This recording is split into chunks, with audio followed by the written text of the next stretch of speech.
The late afternoon sun cast long shadows across the unnervingly perfect lawns of Serenity Creek. As Ethan Hayes turned his reliable sedan onto Chloe Gardner's street, Bury House was a near-identical clone of its neighbor. Beige siding, meticulously trimmed hedges, and driveways so clean they seemed scrubbed daily. It was Stepford Wives meets suburban sprawl, a place Chloe jokingly called the Beige Maze, though Ethan knew she secretly appreciated the quiet predictability after long shifts as a graphic designer. He pulled into one of the designated visitor spots near her townhouse. The small white sign, a familiar, slightly annoying reminder of the community's tightly controlled environment. Chloe met him at the door, her warm smile instantly dissolving the sterile uniformity of the neighborhood. "You survived the entrance exam again," she teased, pulling him into a hug that smelled faintly of citrus and creativity. "Passed with flying colors." Ethan grinned, handing her a small bouquet of wildflowers. He'd picked up a splash of vibrant chaos against the community's muted palette. "Though I swear Mrs. Henderson next door timed my parallel parking attempt." Their weekend unfolded in a comfortable rhythm, a welcome counterpoint to Ethan's demanding tech job in the city. They cooked together in Chloe's surprisingly colorful kitchen, debated movie choices, and took a leisurely walk on Saturday afternoon. As they strolled past identical mailboxes and perfectly spaced oak trees, Ethan couldn't shake the feeling of being watched, not maliciously, but constantly observed. Every blade of grass seemed to stand at attention. Every curtain twitched almost imperceptibly. Even the community's name, Serenity Creek, felt less like a promise and more like a command. "Don't forget this," Chloe reminded him. Saturday evening, handing him the laminated visitor parking pass from a hook by her door. It was a slightly worn card with bold black letters detailing rules and tow warnings. Ethan dutifully looped the plastic hanger over his rearview mirror, a small but necessary ritual in Serenity Creek. It was just one of the many tiny hoops residents and their guests navigated a minor tax on the otherwise peaceful setting. Most of the time, it was just background noise, easily managed. Sunday evening settled in with a different energy. The easy relaxation of the weekend gave way to focused anticipation. Spread across Chloe's dining table weren't takeout containers, but Ethan's meticulously organized notes, printouts, detailing company profiles, and lists of potential interview questions. He carefully laid out his best suit, checked his tie for wrinkles, and polished his shoes until they gleamed.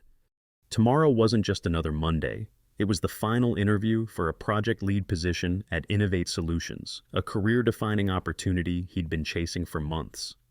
"Feeling ready?" Chloe asked softly, rubbing his shoulders as he stared intently at his notes.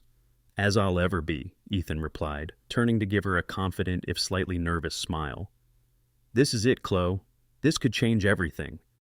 Outside, the streetlights of Serenity Creek flickered on, casting an orderly, unwavering glow over the quiet houses. Completely unaware of the high stakes contained within one townhouse or the disruption the meticulously planned morning was about to face. The early morning air was crisp and cool, as Ethan stepped out of Chloe's townhouse briefcase in hand, confidence radiating from him like the polished gleam on his shoes. He mentally ran through his opening statement for the Innovate Solutions interview one last time, visualizing the conference room, the faces of the hiring committee, the firm handshake that would seal the deal. He glanced at his watch, 6:45 a.m. Plenty of time to beat the worst of the city traffic, grab a coffee near the Innovate building, and walk in calm, collected and 5 minutes early. This day was meticulously planned, the culmination of months of hard work. He rounded the corner hedge heading towards the visitor parking spot where he'd left his sedan, the familiar laminated pass still hanging from the rearview mirror in his mind's eye. But the spot was empty. Ethan stopped dead, his brain struggling to reconcile the image before him with his certainty. He blinked, looked again, nothing. Just bare pavement gleaming faintly under the pre-dawn sky. A sudden jolt, cold and sharp, shot through him. Stolen. It was a beat-up but reliable car, hardly a target for thieves, especially not here in hyper-vigilant Serenity Creek. He scanned the street. Maybe he'd parked in a different spot last night. No. He distinctly remembered pulling into this one, right under the small white sign. He patted his pockets, a reflexive, useless gesture. His keys were there. The car wasn't. A wave of nausea washed over him as his eyes darted back to his watch, 6:48 a.m. The clock was ticking each second, suddenly feeling loud and heavy. Panic began to bubble beneath the surface of his forced calm. He rushed back towards the small sign designating the visitor area, his heart pounding against his ribs. Taped crudely to the metal pole beneath the official HOA signage was a smaller, brighter sticker he hadn't noticed before. Bold red letters screamed, "Unauthorized vehicles towed by Vulture Towing," followed by a phone number. Towed, why? The pass was clearly displayed. He fumbled for his phone, his fingers suddenly clumsy. He dialed the number, the tinny, infuriatingly cheerful hold music grating on his already frayed nerves. Each pre-recorded platitude about valuing his call felt like a personal insult. Finally, a bored, gravelly voice answered. "Vulture Towing what? My car." Ethan stammered, forcing the words out. "A silver sedan license plate." He rattled off the number. "It was parked in visitor parking at Serenity Creek. Was it towed?" A pause. The sound of clicking keys. "Yeah, got a silver sedan plate, matches, picked up about 5 a.m. this morning." Relief warred with fury. It wasn't stolen, but this was somehow worse. "Why I had a visitor permit clearly displayed." "Dunno, buddy," the voice droned, utterly indifferent. "We just pick 'em up when the HOA calls 'em in. Impounds over on Miller Industrial Way. It'll be $250 cash to get it out, plus storage fees kicking in. $250, Miller Industrial Way." That was miles in the opposite direction of the city, buried deep in an industrial park, notorious for traffic jams. Ethan's mind raced, calculating drive times, potential delays at the impound lot. The crosstown trek back towards Innovate Solutions. His stomach plummeted. 7:05 a.m. Even if he could somehow instantly teleport to the impound lot, get his car, there was no conceivable way he could make it downtown by his 900 a.m. interview, not even close. The meticulous planning, the months of preparation, the career-defining opportunity, all dissolving because his car was sitting in some greasy lot miles away for no discernible reason. The phone nearly slipped from his grasp. "No," he whispered, the sound barely audible. He leaned against the cold metal pole, the crisp morning air suddenly feeling suffocating. The carefully constructed confidence of minutes before crumbled, replaced by a sickening blend of disbelief, white-hot anger, and crushing disappointment. The townhouse door opened, and Chloe stepped out dressed for work, a questioning look on her face. "Everything okay? You're still—" Her voice trailed off as she saw the empty spot, then the look on Ethan's face, the sheer devastation. She rushed towards him, her earlier brightness replaced with immediate concern. "Ethan, what happened? Where's your car?" He could only shake his head. The words caught in his throat. The interview was gone. The opportunity vanished, and it all started here in this eerily perfect neighborhood with an empty parking spot. The silence inside Chloe's townhouse felt heavy, thick with disappointment. The bright promise of the morning had utterly evaporated, leaving behind the bitter taste of missed opportunity. Ethan sat slumped at the dining table, the carefully prepared interview notes now looking like mocking relics of a future that wasn't going to happen. 9:15 a.m. The window for his Innovate Solutions interview had officially closed. He'd sent a brief professional email apologizing for his unavoidable absence, omitting the bizarre details. How could he even begin to explain? Chloe placed a mug of hot coffee in front of him, her touch gentle on his shoulder. "Okay," she said softly, but with a determined edge. "First things first, we need to figure out why this happened and get your car back." Fueled by a fresh surge of anger, Ethan spent the next hour locked in a maddening loop with Vulture Towing. He tried reasoning, demanding clarification on the tow order, asking who authorized it specifically.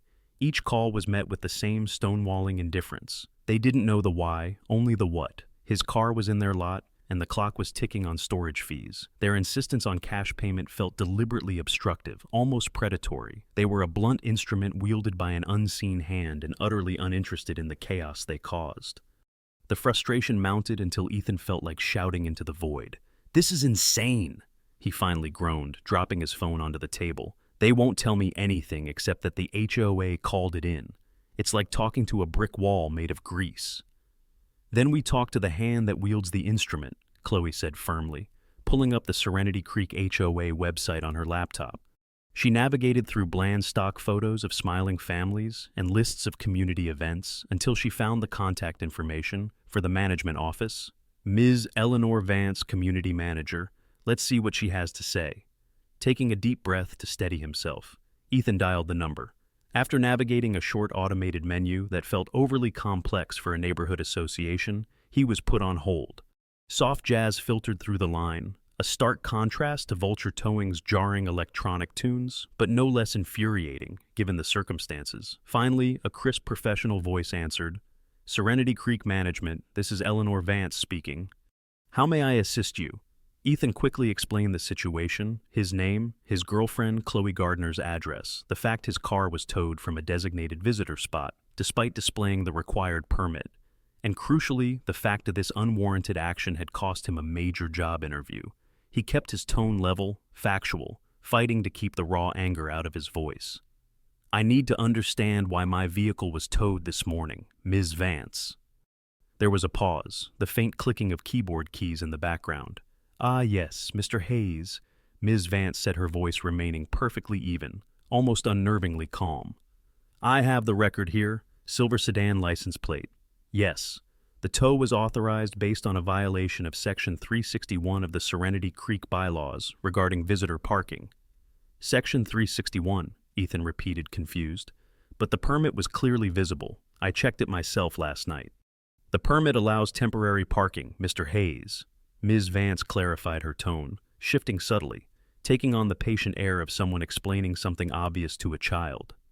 "However, Section 361 stipulates that visitor vehicles may not occupy designated visitor parking for more than 72 hours cumulatively within any given 6-month period."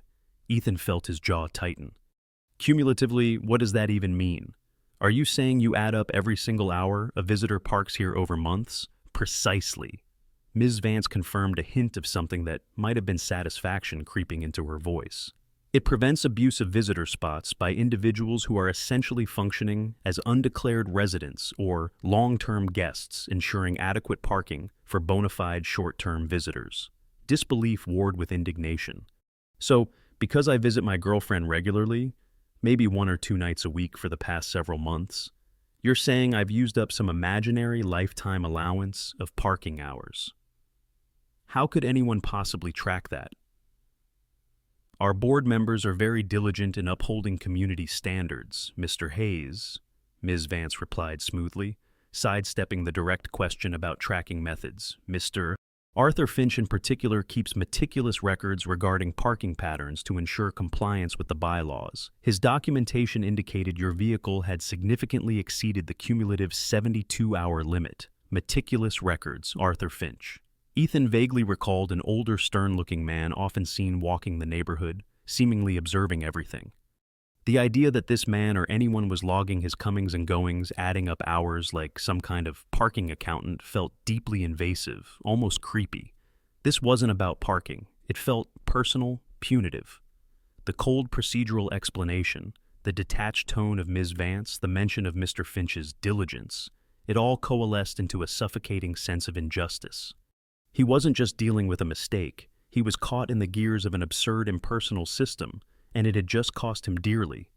"Meticulous records," Ethan echoed into the phone, his voice tight with controlled fury. "Ms. Vance, are you seriously telling me someone sat out here with a stopwatch logging every time my car was parked in a visitor spot for the last 7 months? That's not diligence. That's stalking. Mr. Hayes, I assure you, our procedures are perfectly within the bounds of the community bylaws," Ms. Vance replied, her tone regaining its cool, professional veneer, though perhaps a fraction frostier than before. "The cumulative total was clearly documented. Then I want to see the documentation," Ethan demanded, his patience shredded. "If you're going to tow my car based on some obscure, aggregated time limit, I have a right to see the proof. Send me these meticulous records." There was a distinct pause on the other end. Access to specific board member records requires formal procedure. "Mr. Hayes, I can provide you with a summary statement outlining the violation period and the total hours documented if you submit a written request." A summary statement. A written request. It felt like another layer of obfuscation, another bureaucratic hurdle designed to deflect and discourage. "No, not a summary," Ethan insisted. "I want the raw data, the logs, whatever Mr. Finch used to calculate this supposed violation." Ms. Vance sighed audibly, a crack in her professional facade. "That is highly irregular. I will have to consult with the board regarding the release of such detailed internal documentation." The call ended shortly after, leaving Ethan simmering with frustration and a growing sense of unease. He relayed the conversation to Chloe, who listened with a frown deepening on her face. Cumulative hours, Finch keeping logs, Ethan, that's creepy. I've seen him walking around always looking, but I never thought. She trailed off, glancing uneasily out of the window towards the street. A summary statement won't cut it. This feels wrong. Let me email Ms. Vance as a resident.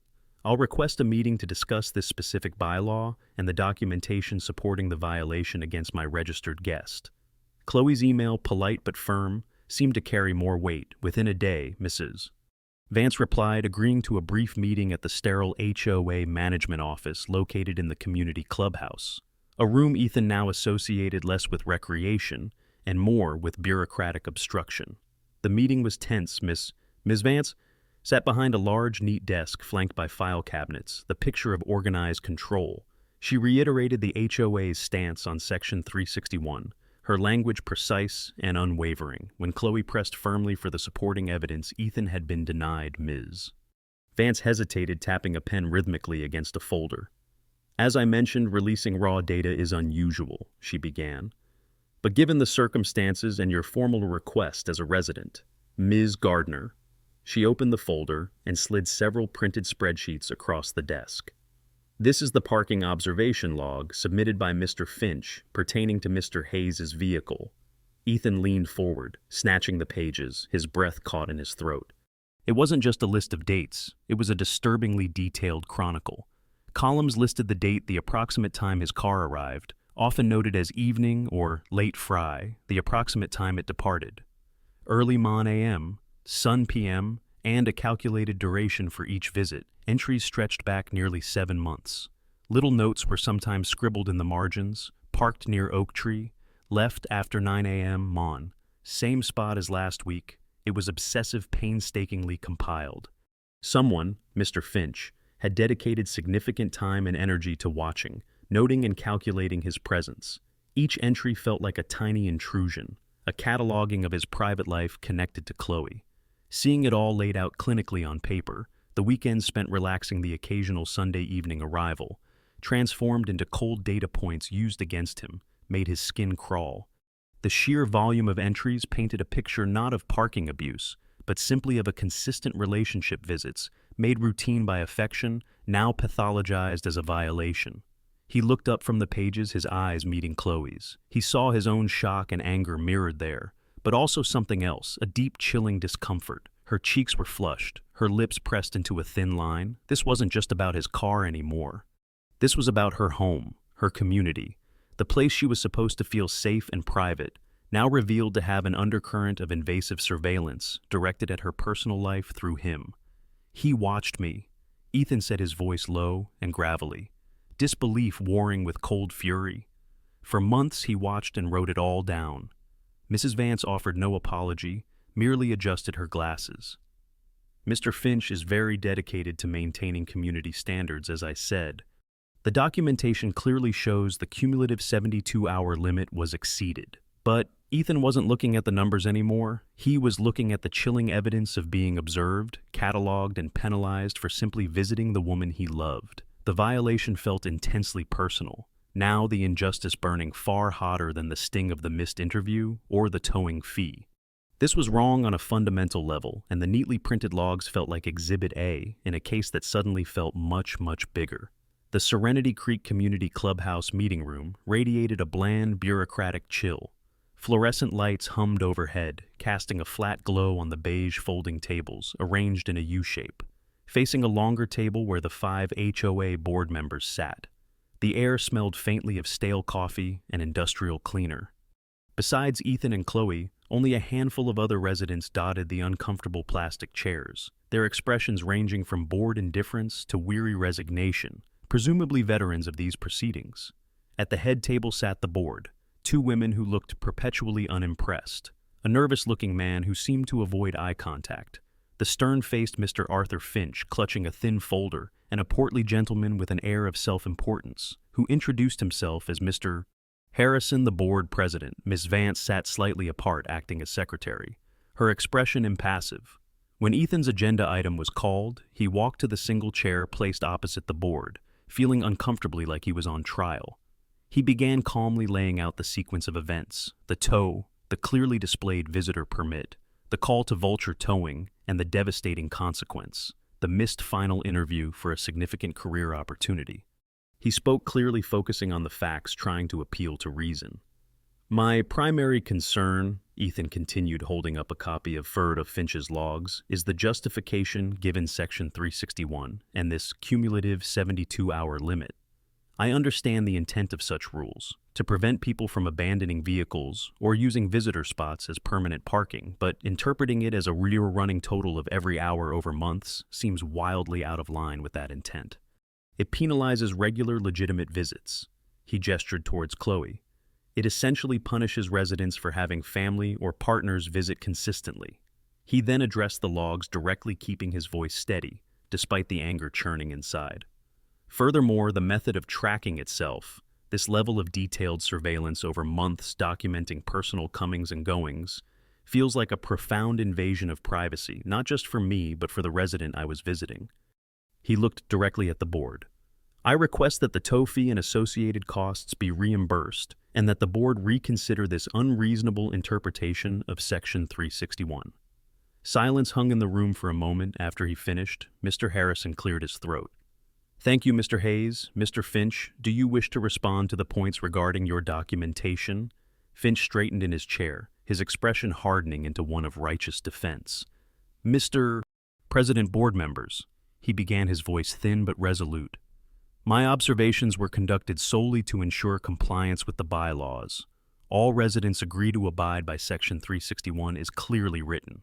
It doesn't specify consecutive hours. It implies a total limit.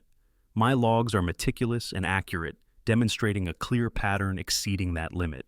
He tapped the folder. "If we allow exceptions based on subjective interpretations of intent, the rules become meaningless. This ensures fairness for all residents who rely on those limited visitor spots." He conveniently ignored the invasion of privacy concern Ethan had raised. "But the impact," Chloe interjected suddenly, unable to stay silent. "Are you saying it's fair that my guest misses a life-changing job interview because of this interpretation? There was no warning, no notification." "Ms. Gardner, please," Mr. Harrison interrupted, holding up a hand. "Only the appellant, Mr. Hayes, may address the board during this agenda item. We must adhere to procedure." Chloe fell silent, cheeks flushed, biting back a retort. The dismissal was swift, procedural, and absolute. The other board members offered little.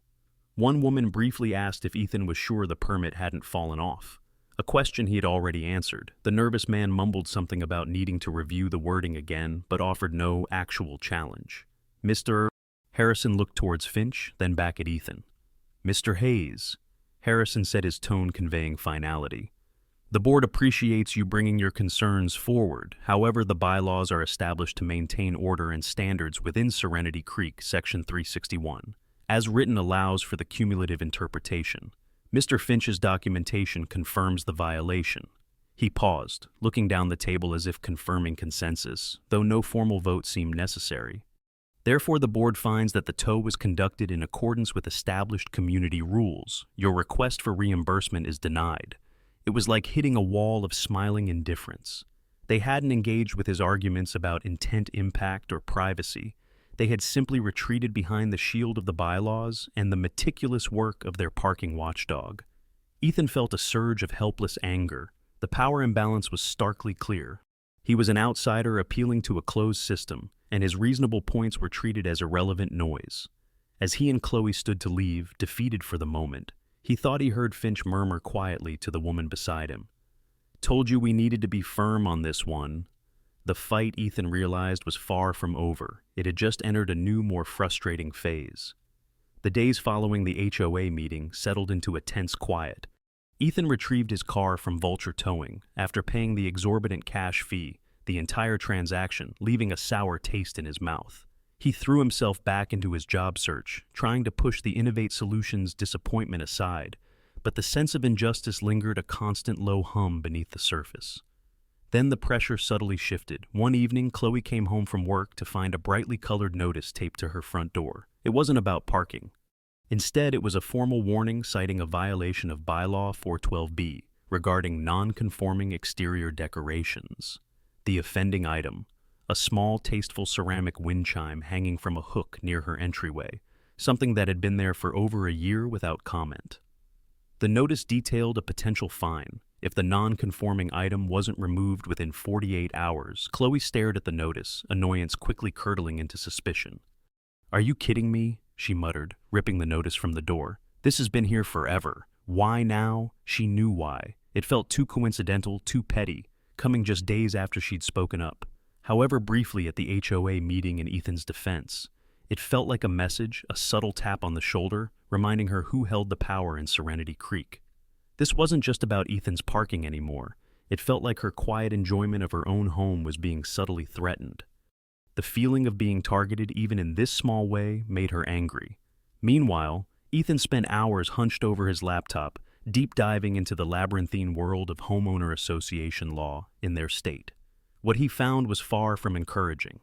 Online forums were filled with horror stories, residents locked in costly years-long legal battles over seemingly minor disputes, HOAs wielding immense power through vaguely worded bylaws and expensive legal teams, courts often deferring to the HOA's interpretation of its own rules unless there was clear evidence of bad faith or discrimination, which was notoriously hard to prove. Simple recourse seemed non-existent. Challenging the board's decision internally was clearly a dead end. The only real option appeared to be small claims court, but even that felt like a gamble, especially against an entity likely to lawyer up. That evening, the wind chime notice lying accusingly on the coffee table between them, Ethan laid out his findings for Chloe. "It's a mess, Chloe," he admitted, rubbing his temples tiredly. "HOAs have a lot of leeway. Fighting this interpretation of Section 361 in court, it's not straightforward. Small claims is an option, but they'll probably hire a lawyer. It could get expensive, drag on, and honestly, the odds aren't necessarily great. People online say it often costs more to fight than the original fine," he sighed. "Is it even worth it for the principal? For a tow fee that's already paid?" Chloe picked up the wind chime notice, turning it over in her hands. Maybe it wasn't worth it before, Ethan. Maybe if it was just the tow, just the interview, we could swallow it, call it a ridiculously unfair Serenity Creek tax, and move on. Her eyes flashed with anger. "But this," she tapped the notice, "this feels different. This feels like retaliation because I dared to speak. It feels like Finch or Harrison or someone is trying to make a point, trying to keep residents quiet. Now it's affecting my space, making me feel watched and hassled over something completely trivial that was never an issue before." She looked at him directly, her earlier caution gone, replaced by a firm resolve. "It's not just the principal anymore. It's about not letting them get away with this kind of petty bullying. It's about Finch logging your visits like some kind of spy and the board backing him up. It's about them thinking they can just interpret rules however they want to punish people, and now maybe even intimidate residents who support guests they don't like. If we just let this go, what happens next time? To us or to someone else?" Her words resonated with Ethan. She was right. The line had been crossed. The initial pragmatic arguments, the cost, the time, the stress, still loomed large, but Chloe's experience, the feeling that they were now both targets, solidified something within him. This wasn't just his fight anymore. It was theirs. "You're right," he said slowly, meeting her gaze. The weariness was still there, but underneath it a new determination was forming. It's not just about the money or the interview. It's about the absurdity, the invasion, the power trip. It's about standing up to it. He reached across the table and took her hand. "Okay, let's do it. Let's take them to small claims court. Principle over pragmatics." A sense of shared purpose settled over them, cutting through the frustration. It wouldn't be easy, they both knew that, but facing it together, refusing to be intimidated by bureaucratic nonsense and petty power plays, felt like the only right thing to do. The wind chime notice still lay on the table, but it no longer felt just like a violation. It felt like fuel. Before diving headfirst into the murky waters of small claims court, Ethan decided he needed a reality check. He reached out to an old college friend, Maya Singh, who now worked as a paralegal at a downtown law firm. Over coffee, one rainy afternoon, Ethan laid out the whole frustrating saga: the tow, the missed interview, Section 361 Finch's creepy logs, the dismissive board meeting, and even Chloe's wind chime warning. Maya listened intently, her expression shifting from sympathetic to incredulous as Ethan recounted the details, particularly the cumulative hours rule and Finch's surveillance. "Wow, Ethan," she finally said, shaking her head. That cumulative interpretation is creative. I mean, really creative. Most HOAs use time limits to stop people from essentially living out of visitor spots for weeks on end, not to punish regular weekend visits. And the logs, that's next level obsessive. She pulled out a notepad. Legally speaking, she continued sketching out some points. You've got a strong argument based on reasonable interpretation of the bylaws, the spirit versus the letter of the law. Plus, the lack of clear warning about this cumulative limit could be argued as unfair practice. Small claims court is designed for exactly this kind of dispute. Relatively low damages, simplified procedures. But then came the caution, however, Maya warned, leaning forward. Don't underestimate the HOA. They often have lawyers on retainer or deep enough pockets to hire one even for small claims. They might try to bury you in paperwork or use procedural tactics. And judges? Well, small claims can be unpredictable. Some might see the clear absurdity. Others might just look at the black and white text of the bylaw and defer to the HOA's right to enforce its own rules, however ridiculous. It's a bit of a crapshoot. She looked at him seriously. Are you sure you want to go through with this? It's going to take time, energy, and add stress. Even if you win, collecting from a stubborn HOA isn't always easy. Ethan thought of Chloe's wind chime notice of Finch's smug defense of the board's dismissive attitude. He thought of the principal. Yes, he said, his voice firm. It's not just about the money anymore. It's about pushing back against this nonsense. We're doing it, Maya nodded, understanding flashing in her eyes. She gave him pointers on filling out the small claims forms, organizing his evidence, including Finch's logs and documentation of the missed interview, and preparing a clear, concise statement for the judge. Armed with Maya's advice and a renewed sense of purpose, Ethan navigated the county court's online portal later that week. He carefully filled out the forms, naming the Serenity Creek Homeowners Association as the defendant, detailing the damages, tow fee, storage costs, court filing fee, and outlining the basis of his claim. Unreasonable interpretation of bylaws, lack of fair notice, and predatory towing practices based on invasive surveillance. Clicking submit felt like crossing a point of no return. Within a week, Chloe confirmed through the HOA's resident portal that the board had received the official court summons. The reaction wasn't an olive branch or an offer to settle. Instead, a notice appeared announcing that the board had retained the services of a local law firm, Clarkson and Fitch, no relation to Arthur Finch. Ethan hoped to represent the association in pending legal matters. They hadn't just called his bluff. They'd raised the stakes significantly. Hiring lawyers for a small claims case over a couple of $100 felt like using a sledgehammer to crack a nut. It screamed defensiveness, an unwillingness to admit even the possibility of error. Ethan suspected the influence of figures like Finch or Harrison digging in their heels, determined not to concede an inch. The fight was officially on, and the HOA had just shown they were prepared to play hardball. The 3 weeks between the HOA receiving the court summons and the actual hearing date stretched out thick with unspoken tension. Serenity Creek on the surface remained unchanged. Lawns were mowed with precision, recycling bins appeared and disappeared on schedule. The beige facades gleamed uniformly in the late spring sun. But for Ethan and Chloe, the neighborhood felt different, charged with a low-level static. Every casual glance from a neighbor felt like scrutiny. Every HOA email notification landed in Chloe's inbox with a small jolt of apprehension. Mr. Finch seemed, if possible, even more present than before. Ethan spotted him several times during his weekend visits, ostensibly tending his own immaculate flower beds or taking leisurely strolls, but his gaze lingered a little too long on Ethan's car whenever it was parked now, meticulously logged by Ethan himself, just in case.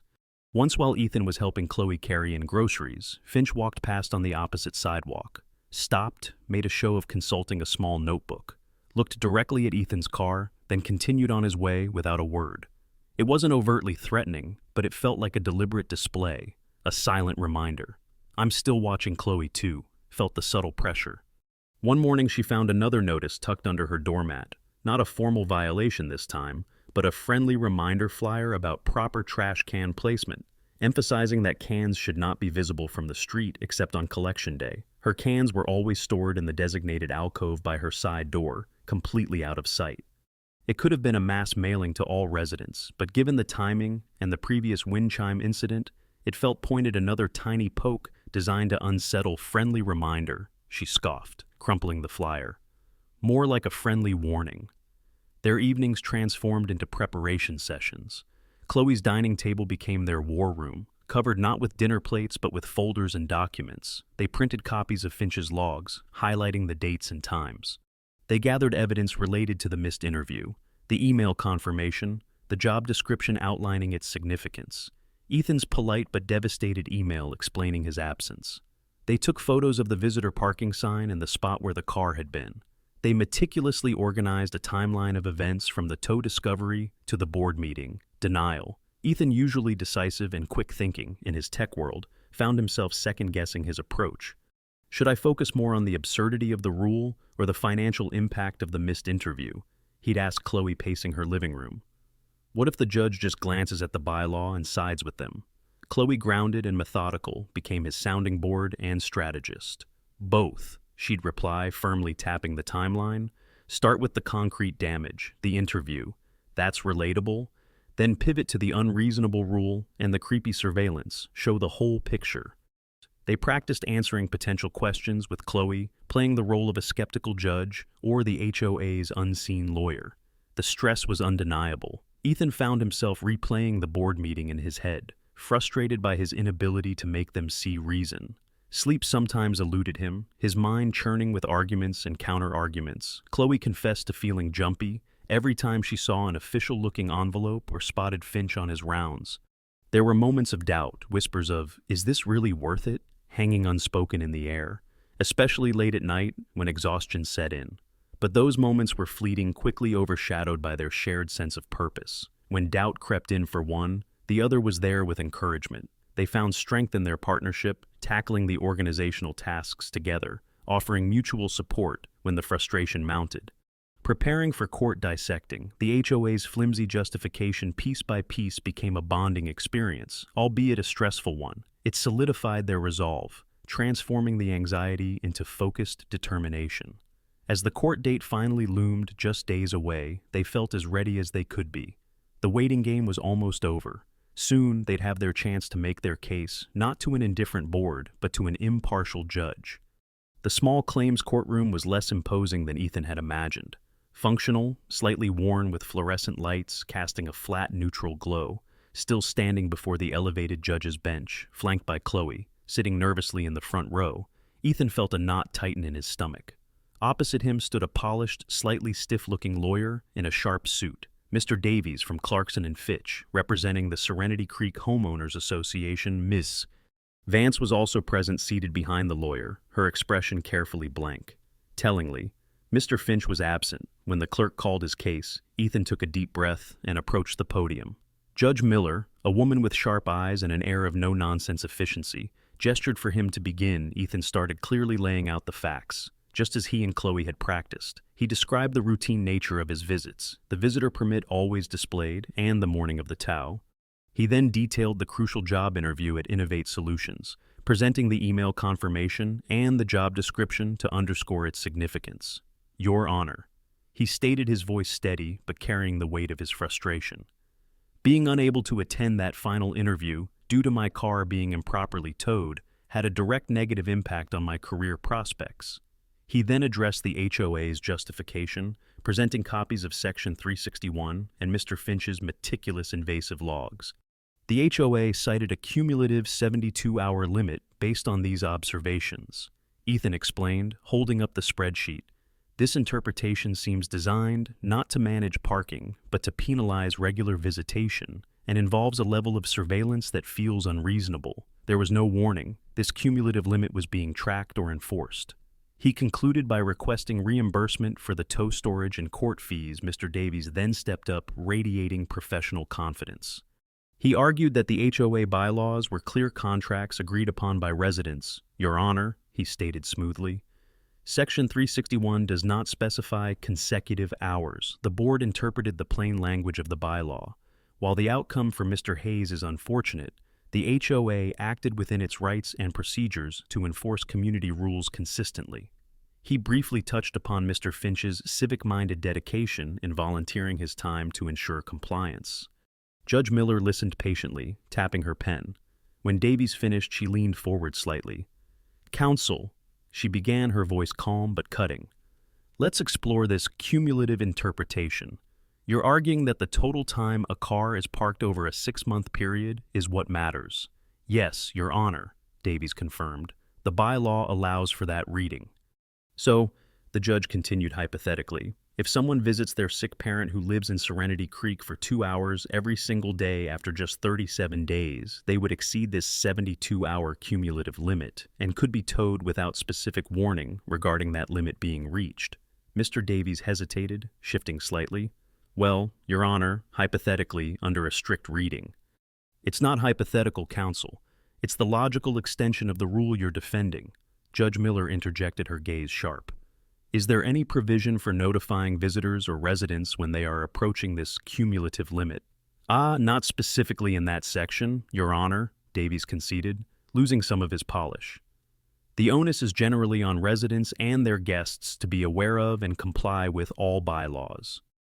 Even bylaws interpreted in a way that requires constant, arguably invasive surveillance by a volunteer board member to enforce, the judge pressed. She glanced at the logs Ethan had submitted. This level of tracking for visitor parking seems disproportionate. Wouldn't you agree? Mr. Davies stumbled over his words, trying to justify Finch's actions as simple observation, but the argument sounded weak, even desperate, under the judge's pointed common-sense scrutiny. He couldn't adequately explain how any reasonable visitor could comply with such an arcane, uncommunicated limit. After a few more questions that left the lawyer looking increasingly flustered, Judge Miller leaned back. I've heard enough, she declared. She looked directly at Ethan, then towards Mr. Davies and Ms. Vance. The court finds the defendant's interpretation of Section 361 regarding cumulative hours, particularly without clear notification procedures, to be unreasonable and contrary to the likely spirit of the rule. Furthermore, the method of enforcement raises concerns. She banged her gavel lightly. Judgment for the plaintiff, Ethan Hayes, in the full amount requested for towing, storage, and court filing fees. The defendant, Serenity Creek Homeowners Association, is ordered to pay. A wave of immense relief washed over Ethan, so potent it almost buckled his knees. He turned and met Chloe's eyes across the small courtroom. She was beaming, tears welling up. It wasn't just about the money, it was the validation, the feeling of being heard, the quiet triumph over bureaucratic absurdity and petty power. The knot in his stomach finally, blessedly dissolved. They had stood their ground, and for today common sense had prevailed. As Judge Miller moved on to the next case, Ethan collected his papers, a lightness filling his chest he hadn't felt in weeks. He saw Mr. Davies quietly conferring with Mrs. Vance, whose expression was tightly controlled, though a faint flush crept up her neck. She avoided looking towards Ethan or Chloe as they gathered their belongings and walked towards the courtroom exit. The polished confidence of the HOA's lawyer had evaporated, replaced by the flat demeanor of someone delivering unwelcome news outside the courtroom. Chloe threw her arms around Ethan in a fierce hug. "You did it," she whispered, relief evident in her voice. "You actually did it." The victory, though small in the grand scheme of legal battles, felt monumental. It was a cathartic release, a validation that chipped away at the frustration and stress they'd carried for weeks. Word of the small claims judgment seemed to travel quickly through the Serenity Creek grapevine. Over the next few days, a couple of neighbors, Chloe knew casually, offered quiet congratulations when they saw her outside. A hurried, "Heard what happened, good for you," or a knowing nod. It wasn't an outpouring, but it was acknowledgement hints that others perhaps felt similarly constrained by the HOA's rigid grip but were hesitant to challenge it themselves. Others, however, seemed to pointedly avoid eye contact, perhaps loyal to the board, or simply unwilling to associate with someone who had rocked the boat. Then came another piece of news, delivered casually by one of the more supportive neighbors. Mr. Arthur Finch had abruptly resigned from the HOA board, citing only personal reasons. Whether it was the sting of the court's implicit rebuke of his methods, pressure from other board members wanting to distance themselves from the legal loss, or simply wounded pride, neither Ethan nor Chloe knew for sure. But his departure felt like a quiet, necessary coda to the whole affair. The watcher had retreated from his post. By coincidence or perhaps cosmic timing, Chloe's lease on the townhouse was due to expire just a month after the court date. They had already been casually discussing moving in together, and the HOA ordeal solidified their decision, not just to live together, but where the thought of staying in Serenity Creek, even with Finch gone, and their legal point made, felt impossible. The The perfectly manicured lawns now seemed less serene and more suffocating. Packing up Chloe's townhouse was therapeutic. Each box taped shut felt like closing a chapter. Ethan, who had recently accepted a promising position at a different tech firm, a testament to his resilience, though the sting of the missed innovate opportunity remained, helped load the moving truck. As they drove away from Serenity Creek for the last time, Ethan glanced back at the rows of identical beige houses in his rearview mirror. He felt no nostalgia, only relief. Their new apartment, located in a vibrant, slightly chaotic neighborhood closer to the city, had no homeowners association. There were no rules about wind chimes, no designated visitor spots requiring laminated passes, no overly zealous neighbors logging arrival and departure times. It felt freeing, sitting amidst unpacked boxes in their new living room. That evening, sharing pizza and cheap sparkling wine, they reflected on the past few months. It was stressful, Chloe admitted, leaning her head on Ethan's shoulder. And honestly, pretty ridiculous. Completely ridiculous, Ethan agreed, putting an arm around her. But we stood up to it. We didn't just roll over. He thought about the cost, the stress, the lost interview, the time spent fighting, weighed against the principle. It cost something, he mused, but staying quiet would have cost something too, I think. Our peace of mind, maybe. The ordeal hadn't been easy, but it had forged something stronger between them. They had faced bureaucratic absurdity, invasive scrutiny, and petty power plays, and they had navigated it together, emerging not just victorious in court, but closer and more certain of the kind of life they wanted, one where community didn't come at the cost of common sense and personal freedom. Leaving Serenity Creek wasn't just changing addresses, it was choosing a different path, one they would walk together. This story offers powerful lessons for navigating life's bureaucratic hurdles and personal challenges. Like Ethan facing the absurd HOA rules, we often encounter systems or demands that feel illogical or unjust. The key takeaway is the courage to question and challenge unreasonable authority rather than passively accepting unfairness. Don't underestimate the power of standing on principle. Sometimes the fight is worth more than the initial cost, preserving your self-respect and potentially preventing future issues. When confronted, document everything and seek informed advice, just as Ethan consulted Maya. Critically recognize the strength found in partnership and mutual support. Facing adversity with someone like Chloe transforms a personal struggle into a shared journey, making challenges more manageable. Notice how subtle pressures mounted. Learn to identify manipulation or intimidation tactics and don't dismiss them. Finally, like Ethan and Chloe leaving Serenity Creek, understand when an environment is fundamentally incompatible with your values or well-being. Sometimes the most powerful move is choosing to change your surroundings for greater peace and freedom. Embracing these lessons empowers you to navigate conflicts with integrity and build a life aligned with your principles.